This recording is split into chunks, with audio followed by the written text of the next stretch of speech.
We've known each other for so long. You know the rules, and so do I. A full commitment's what I'm thinking of. You wouldn't get this from any other guy. If Rick Astley ever needs someone to stand in, like, do you know what I mean? Hit the subscribe button. We're really close to 114k, and if we get there, 14 butterflies will get their wings or something. Anyway, we're underway. Right, teams are in the tunnel anyway, so we're getting closer and closer to kick-off, which is great. There's Mighty Red, you bastard. I don't like... Look at you smug fucker. I don't like Mighty Red, ladies and gentlemen. He gets on my nerves. Sheed, you can fuck off, you absolute Omadon. Tacky out. Fuck you. Supporter players are fuck off, mate. Simple as that. Tacky out. That 3 posts moaning about Minamino in the space of a second for missing a player. For missing... Oh, and guess what, motherfucker? Tacky's just scored! Woo! 1-0 to the Reds! And who was it? Takumi Minamino! Tacky in! Tacky in! Go on, lads. 1-0. That's what you get, fella. Slag off our players, and then a minute later, Karma comes around and slaps your bitch ass! 1-0 to the Reds. Go on.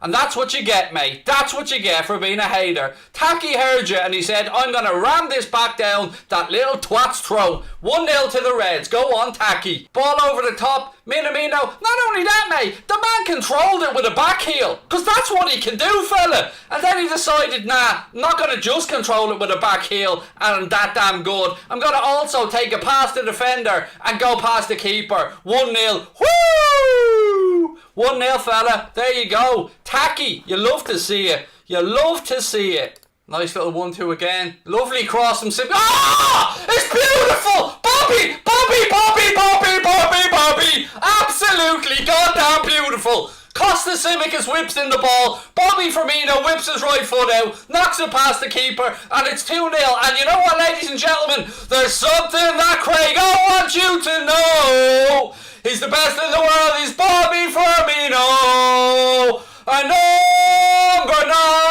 9. Passer from Simicus. The motherfucker will just be fine. Si, senor. Pass the ball to Bobby and he will score. Go on, Bobby. That was beautiful. Absolutely beautiful. Costa Simicus, take a goddamn bow, sir. And Bobby Firmino, take a bow as well. That was magnificent. Beautiful football. Beautiful goal. Do I have a semi? I can't say. But what a goal. Oh, that is football. That is football, ladies and gentlemen. Oh! Oh! Oh! How dare you save that, keeper? How bleeding dare you save that from Alex Oxlade-Chamberlain? Even Chamberlain shaking his head. Fully 30 yards out. Oh, the keeper makes a save. Oh, just let it in, man. Oh, what a strike from Alex Oxlade-Chamberlain. Oh, the lads are turning it on today, folks. Those inside Anfield are getting a real treat here today. That strike from Chamberlain was filth. Filth. It was just brilliant. Oh, hang on. Go on, Tacky. Ball left-hand side. Ball in. Firmino. That's his 3-0. Sir Bobby's on the double, ladies and gentlemen. Takumi Minamino with a cross into the box. Inch perfect. Firmino chests it down, touches it past the keeper, and Bobby's on the double. And to that gentleman earlier on who said Takumi Minamino out, how about sucking on these nuts? Because Takumi Minamino measured that perfectly. Look at that ball in. Chested by Bobby. Just beautiful. Do you know what I mean? Just beautiful. Si, senor. Pass the ball to Bobby, and he'll score. Whether he needs to look or not, he'll still score. It's filth. Just filth, Bobby. Just filth, mate. Just filth. I was on a plane with my parents on the way to Mallorca because that's the only place my dad would ever go on holidays, because my father was petrified of flying. Like, I mean, really, really scared of flying. And he'd only get on a plane two ways. One, he had to be half pissed, so he'd always have a couple of scoops before he got on the plane, so he could basically sleep his way across. And secondly, he'd only really go to Mallorca because it was a short flight, about 2 hours 20 minutes, and it was the cheapest place he could bring us for sun, cheap beer and a decent holiday. So that was one reason. But we were on the plane on the way over, and I was being a right pain in the arse of a child. I was, kicking the seat in front of me, grabbing a hold of it when I was playing I think I was playing Tetris. I actually think I remember I was playing a handheld Tetris game, and I think I'd lost and I booted the seat in front of me or something.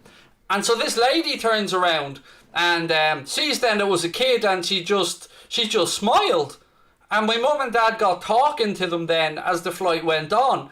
And they became friends, and it turned out they were going to a similar place in Spain, and that we ended up, they spent a holiday together and they got to know each other, and they became friends and stayed in touch. They're both from Dublin, although different parts of Dublin. We were from the south side and they were from Raheny, which was out the other side of Dublin. So as time went on and they kept in touch, they decided that they'd go out, and when I say dinner party, I mean Chinese and cans, basically. And there's nothing wrong with it. That's the way working class people go about shit. Nothing wrong with it. So they went out to Raheny, and we were staying out there that night, and they were having some cans, and they were having a few drinks, and they were in the kitchen, and I was in the living room. And I was flicking through the TV channels.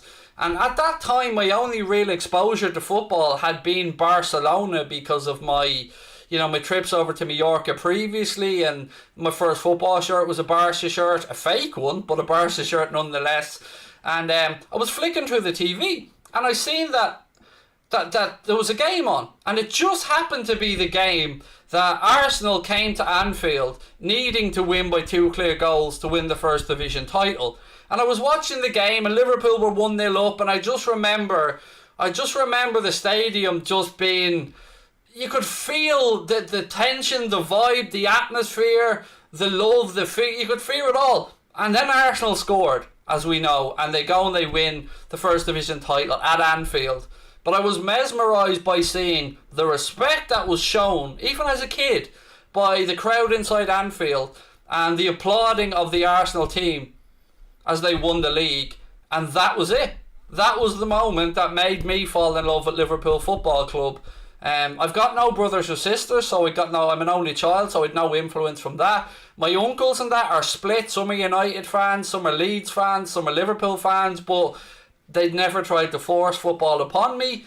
And that was it, yeah. I bit the football bug. I started playing football then a few weeks later, and yeah, that was it. Liverpool were my team from that point, and it is really weird to say that it was a loss that made me support Liverpool, because a lot of people think that, it would be a cup final moment or a brilliant goal by somebody, but nope. It was just that vibe. And it's an odd one, but it's the truth. Oh, Rabona cross, and the keeper touches it around the post. Chambo with a Rabona cross, and the keeper forced to touch it around the post. Well in.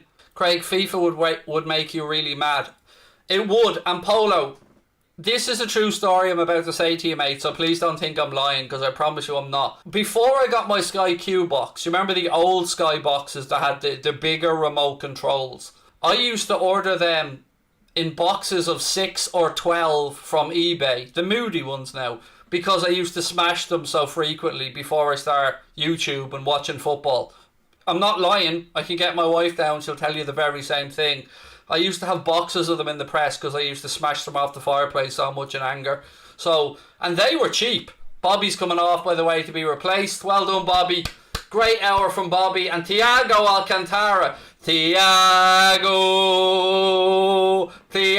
Alcantara. He's coming on to replace him. I used to smash the shit out of them, basically. So I can only imagine what I do with 70 quid PlayStation controllers and how broke I'd be around the centre-back question. Osasuna have one back. Ball in to the far post. It was headed past Queevy and Kelleher before he knew what was going on, and it's 3-1. Somebody just asked me a minute ago about Queevy and Kelleher having nothing to do. Or And I said he'd had nothing to do. Well, there is that commentator's curse that we spoke about earlier on. It was a ball in. I'm looking at who was there. Reece Williams. It's Reece Williams and Costas Tsimikas who let their man get in between the two of them. And yeah, between them they probably should have dealt with that better. But it was a fine header nonetheless from Osasuna. And it's 3-1 now. Not agenda. Just take a quick break. Ball over the top to Origi. Lifts it over. And he shits the bed and puts it wide. And the flag was up though, but still, I think that's 4 half chances in the game for Origi so far. The 90 minutes are up, ladies and gentlemen. The referee has blown his whistle and it's all over at Anfield. Liverpool have defeated Osasuna by 3-1. And yeah, brilliant. Great to see fans back in again. Great to see the lads getting some minutes. Alex Oxlade-Chamberlain I thought was simply outstanding. Woodburn was really good. Tsimikas was really good. Just a damn good day's work at the office for the Reds. I'm going to go now because I'll be back at 9:30 with the late night agenda. I will talk to you guys really soon.